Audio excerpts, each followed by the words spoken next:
Bonsoir. Bonsoir. Merci d'être avec nous en direct sur France Info. Vous êtes donc eurodéputé, vous êtes arrivé en tête du premier tour de la primaire écologiste et dans ce discours que vous avez posté et qui a été vu 2 millions de fois sur Internet, vous en prenez notamment au CETA.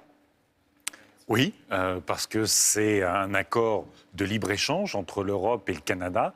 Mais en fait, les échanges de biens, de services, d'investissements sont déjà très libres entre l'Europe et le Canada.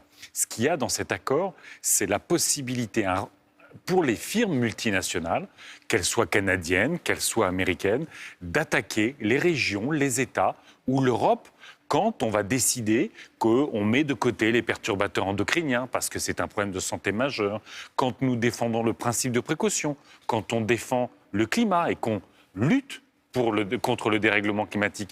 Donc on a un vrai souci dans une mondialisation qui est déjà, au fond, qui nous fait perdre la maîtrise de notre destin, qui nous fait perdre de la souveraineté juridique, de la souveraineté démocratique. Cet accord va un peu plus renforcer le pouvoir des multinationales contre celui des citoyens. Donc c'est une folie d'aller vers ce type d'accord, et c'est ce que nous dénonçons, c'est ce que des centaines de villes, de régions dénoncent, c'est ce que dénoncent les syndicats, c'est ce que dénoncent les consommateurs, c'est ce que dénoncent les organisations de la société civile, et il est totalement dingue que nos gouvernements nous mettent dans cette situation. Le Parlement aura à dire oui ou non, et j'espère que les parlementaires européens diront non. En tout cas, si les citoyens veulent presser leurs parlementaires européens sur cet accord, c'est le moment. Alors justement, ce message, ce coup de gueule, pour ceux qui ne l'ont pas vu, même s'il a été vu plus de 2 millions de fois sur Internet, on le regarde et on en parle juste après.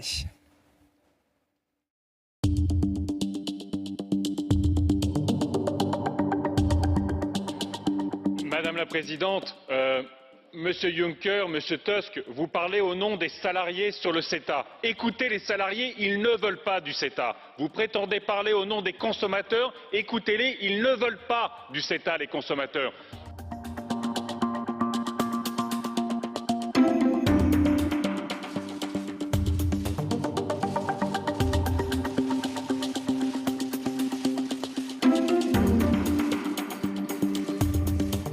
Qu'est-ce que vous direz aux éleveurs européens quand ils seront détruits par l'élevage intensif, bourré aux antibiotiques, maltraitant les animaux du Canada? Vous prétendez parler au nom des citoyens européens, et qu'est-ce que vous leur direz, Monsieur Juncker, quand la Commission fera enfin son boulot sur les perturbateurs endocriniens et que Bayer et Monsanto feront condamner l'Europe pour les mesures prises?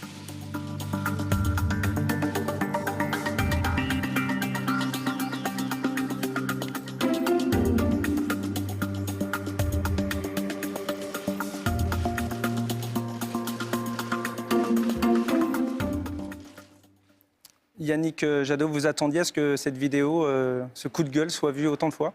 Non, parce qu'on est quasiment à 3 millions. Je pense qu'à la fois, il résume cet accord, donc voilà, il est synthétique. Et puis surtout, ce qu'il dit, ce que vous n'avez pas diffusé, c'est qu'avec ces politiques, on favorise, on déroule le tapis rouge pour l'extrême droite, pour tous les nationalismes. Il n'est pas possible que des dirigeants européens aujourd'hui, dans la situation de la mondialisation, qui nous amène à protéger davantage les citoyens, à mettre les intérêts de la santé, de l'environnement, le droit social, les services publics qui sont d'incroyables conquêtes démocratiques, ça doit rester devant les intérêts des firmes multinationales. Et il est invraisemblable on a vu le Parlement wallon, à un moment résister, mais sous la pression de la Commission, sous la pression des États membres, sous la pression de François Hollande, sous la pression des autres dirigeants européens, il a été obligé de céder. Et ça, c'est vraiment pas l'Europe qu'on veut. Vous vous rendez compte ? On est en train de faire une Europe. Circulation sans entrave, y compris du droit social, du droit environnemental, des biens, des marchandises et des investissements. Et cette même Europe, ces mêmes dirigeants sont en train de construire des camps, des murs et des barbelés pour la circulation des personnes. Ça ne peut pas être ça le rêve européen, ça ne peut pas être ça l'Europe. Il y a une vidéo qui a été postée aujourd'hui par L214 et qui parle notamment d'un abattoir. On voit des images assez choquantes. J'imagine que ça vous interrogez également sur...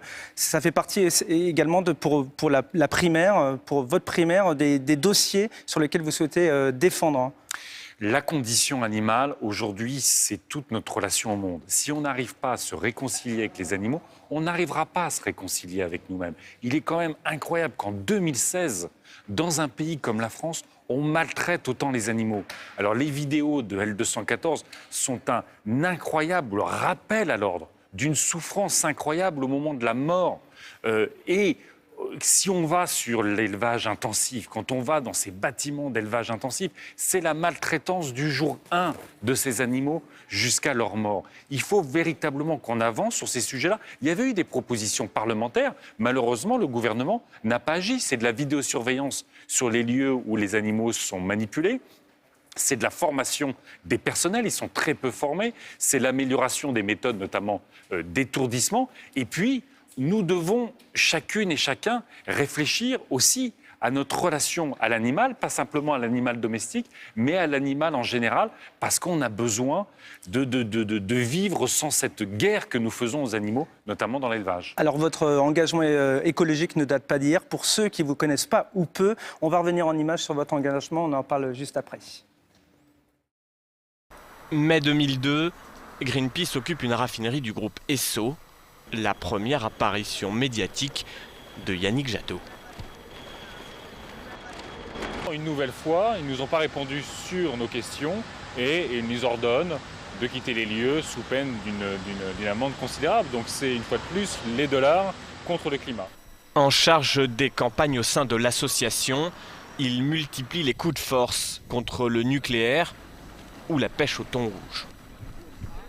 Pour communiquer sur le thon rouge, pour communiquer sur certaines pratiques de pêche autres que le thon rouge, et puis sur les solutions pour protéger la Méditerranée. À chacune de ses apparitions, Yannick Jadot crève l'écran. Signe de son ascension, il assiste Nicolas Hulot lors du Grenelle de l'environnement. Succès sur certains aspects, incontestablement sur les économies d'énergie et sur les énergies renouvelables, on avance dans le bon sens. Des négociations très politiques qui le conduisent aux européennes de 2009, aux côtés de Daniel Cohn-Bendit. Un raz-de-marée écolo qui le propulse au Parlement européen.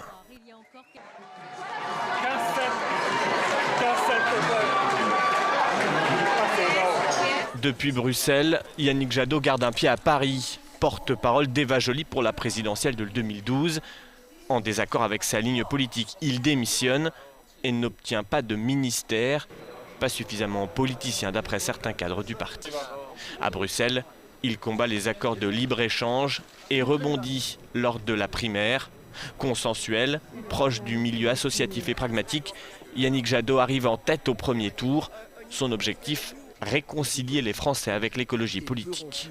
Je vais servir à défendre le projet écologiste, à convaincre les Françaises et les Français qu'on peut vivre mieux, depuis le matin au petit déjeuner, en se déplaçant, en travaillant, et qu'on peut éclaircir l'avenir qui sera très sombre si on ne lutte pas contre le dérèglement climatique, les maladies, l'extinction des espèces. Opposé au deuxième tour à Michèle Rivasi, sa patronne chez Greenpeace, Yannick Jadot fait figure de favori.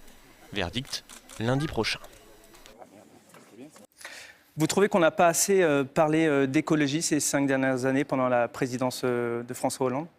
Malheureusement, on n'a pas assez parlé d'écologie, surtout on n'a pas assez agi. Parce que vous savez, si les problèmes écologiques devaient être résolus avec les grands discours, ça ferait longtemps. On a eu les plus beaux discours sur l'environnement depuis Jacques Chirac, Nicolas Sarkozy, François Hollande. Malheureusement, les actes derrière ne sont pas présents. C'est pour ça qu'il faut des écologistes. La COP21 on a eu la pour vous COP21, ouais. l'accord de Paris sur le climat. C'est un succès de la diplomatie française. C'est aussi d'abord un succès des Nations Unies. C'est quand même 195 pays qui se mettent d'accord après des années de négociations. Mais qui était guidé par Paris et la volonté du président. Mais la diplomatie française, je l'ai dit, a très très bien travaillé. Ce qui est dommage, c'est que depuis, ce que dit l'accord de Paris, c'est il dit il faut agir en urgence. Le dérèglement climatique, il est aujourd'hui. Les coûts, c'est déjà aujourd'hui. Ce sera le chaos demain si on n'agit pas. Mais c'est à chaque État d'agir. Et quand encore, il y a quelques jours, le président de la République déchire une de ses promesses de fermer les centrales à charbon qui sont très polluantes, quand il plonge la France dans l'obsession nucléaire, ce sont des milliards et des milliards d'argent public. On est en train de tuer EDF comme on a tué Areva, mais en tuant EDF, c'est le service public de l'énergie qu'on est en train de tuer en France en prenant toujours plus de risques, alors que si on investissait dans les économies d'énergie, notamment pour isoler nos logements, isoler nos maisons. C'est des emplois d'artisans, d'ouvriers, d'architectes, d'ingénieurs du bâtiment.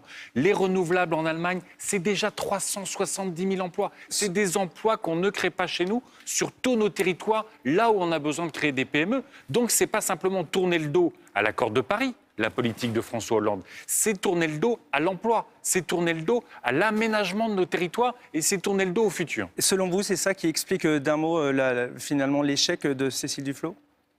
Ah non, je ne crois pas. Je crois qu'il y a une volonté. Ce qui est sûr, c'est que les écologistes, ils veulent engager une nouvelle page. Ils veulent engager une nouvelle page parce que ce quinquennat a été traumatisant. On avait un accord avec les socialistes en 2011. Et François Hollande a déchiré cet accord et malheureusement, il tourne le dos à l'écologie. Regardez Notre-Dame-des-Landes, le Lyon-Turin. On pourrait prendre plein d'exemples.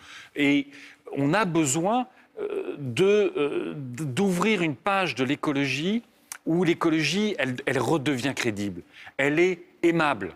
C'est-à-dire qu'elle n'est ni culpabilisante, ni punitive. Elle donne des solutions. Elle nous offre un sens sur la protection de la planète, sur la perspective de notre avenir en commun à l'échelle de l'humanité. Et en même temps, elle résout nos problèmes du quotidien.